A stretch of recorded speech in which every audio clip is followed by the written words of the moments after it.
The chief advisor to Red Bull delivered his verdict over the prospect of a huge takeover following the reported PIF bid. Helmut Marko has shared his thoughts on a reported F1 multi-billion-pound takeover bid from Saudi Arabia.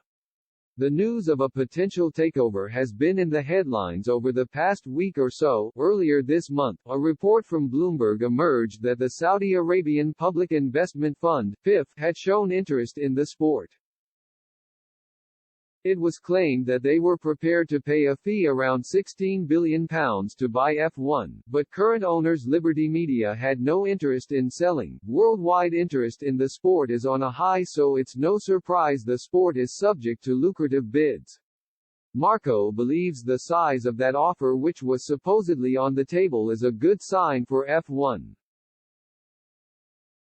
However, he shared his concerns by telling RTL he was opposed to the idea of the sport being bought and owned by the PIF. "I think it wouldn't be so good if it went to a country that is culturally different from where most of the races take place," said the Austrian, "and generally it's a commercial thing, and that's more likely to happen with someone who meets normal corporate standards, if you want to put it that way." The report regarding the supposed takeover bid evoked a polarizing response within F1 ranks, especially where FIA President Mohammed bin Sulayem was concerned. Giving his thoughts, the 61-year-old wrote, "As the custodians of motorsport, the FIA, as a non-profit organization, is cautious about alleged inflated price tags of $20 billion being put on F1.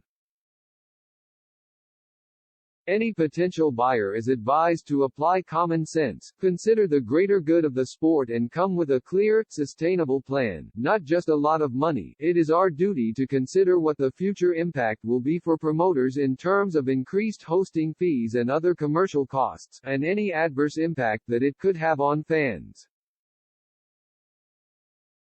In another interview, bin Sulayem cast doubt on the price quoted for the supposed takeover bid. "I think, honestly, it is inflated. It's exaggerated. Talking with common sense, is it worth that much?" bin Sulayem told Autosport. "If it is, then what do? We would have to charge to recover that money. How much would we charge the local promoter? I am just looking at the rationale behind it, the logic. Because you have to have a plan. Up to now though, it's rumors. But I believe also the FIA should be part of talks, or offer advice, because the FIA owns the championship. We lease it, it is true. But I just want to ensure we have clarity so we can go forward."